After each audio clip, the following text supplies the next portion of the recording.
Hello and welcome back to my channel, Learn with Preeti Bedi. Whether you're a student trying to go abroad for your higher education, or you're trying for a work permit, or you're trying to immigrate to an English-speaking country, and you want to know what IELTS is all about, this video is definitely for you. Watch the video till the end to know all about IELTS exam. Before I begin the video, hit the like button because it motivates me to make more videos for you. Don't forget to subscribe to my channel so that you keep getting notifications for all my new videos, and also share the videos with your friends. Let's begin today's video. Now the first question is, why is IELTS the first choice of most people trying to move abroad? The reason for this is IELTS is one of the most widely accepted tests all over the world. As per British Council, more than 10,000 institutions in more than 140 countries accept IELTS. Our next question is, what is IELTS? IELTS, IELTS, stands for International English Language Testing System. It is an English proficiency test that you have to take if you're trying for higher education or global migration. IELTS is meant to test your full range of English skills. It assesses you on 4 elements: listening, reading, writing, and speaking. The next question is, which format of IELTS should you choose? There are 2 IELTS tests available, academic and general. If you're planning to move abroad for higher studies, then you should choose IELTS academic, while if you're planning to immigrate to another country, then you should choose IELTS general training. You also have an option of choosing between the computer-based IELTS exam or paper-based IELTS exam. I have already made a video on the differences between the two. I will put the link in the description and you can watch that video after you have finished watching this video. Now let's quickly jump on to understand the 4 modules of the IELTS exam. As I told you in the beginning of the video, that IELTS assesses you on the 4 elements, which are listening, reading, writing, and speaking. So let's understand each of them individually. First, let's talk about IELTS listening test.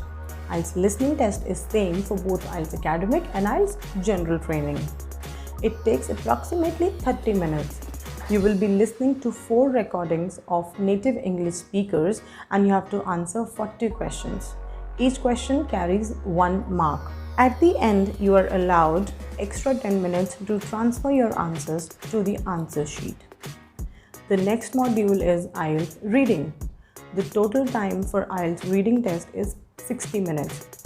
You will be asked to read 3 different passages and answer 40 questions based on the passages. Each question carries 1 mark. IELTS reading is different for both academic and general training. And remember, there is no extra time in the end to transfer the answers to the answer sheet. Moving on to the next module, which is IELTS writing.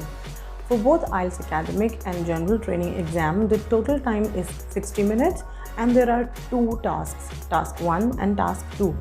For IELTS academic, you are expected to write in a formal style. For task 1 of IELTS academic writing, you are asked to describe or summarize the information which is given to you in the form of a diagram, a graph, a chart, or a table, and you must at least write 150 words. In task 2, you are asked to write an essay for at least 250 words. In general training writing, the topics are usually of general interest. In task 1, you are asked to write a letter, which could be either a formal letter, a semi-formal letter, or a personal letter, depending upon the situation which is being described in the question, and you must at least write 150 words.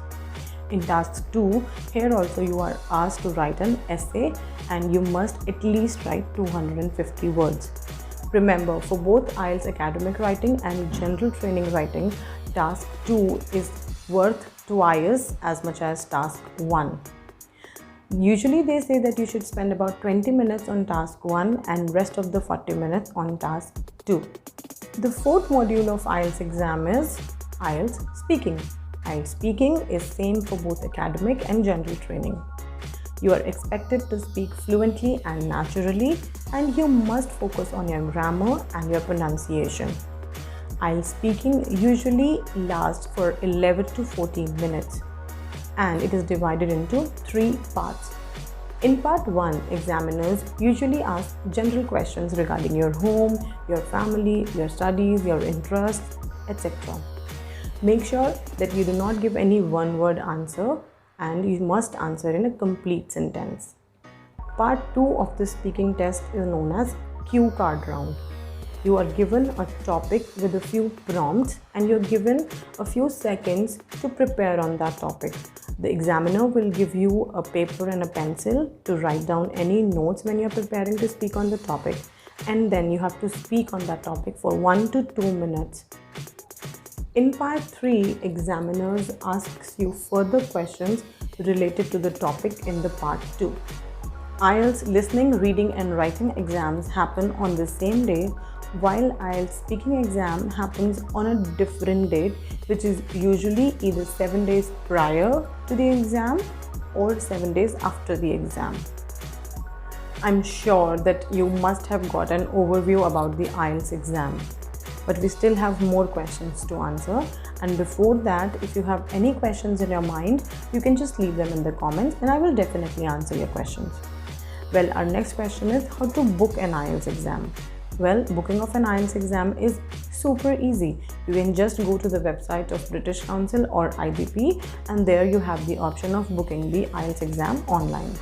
Our last question for today is about the results. Now, if you have taken a paper-based IELTS exam, then you will receive your result after 13 days of your exam date of listening, reading and writing.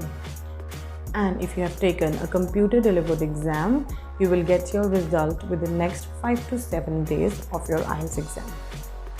I hope you enjoyed watching this video and now you know what IELTS exam is all about. If you still have any questions, you can drop them in the comments and I will definitely answer your questions. I wish you good luck for your exam and I will see you in the next video.